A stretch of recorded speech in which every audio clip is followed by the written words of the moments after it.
Hi, today I'm going to show you how to log in static data using Comnav N3.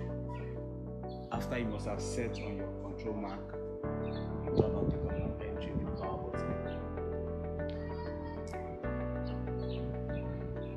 You let it acquire satellites. The number of times it links, the number of satellites it has acquired.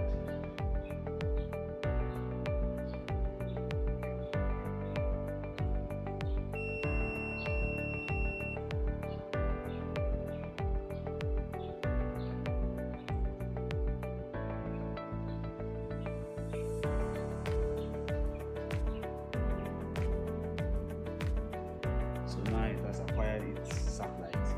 Now you need to switch to static data logging. The static data logging button. You hold it down until you hear a beep.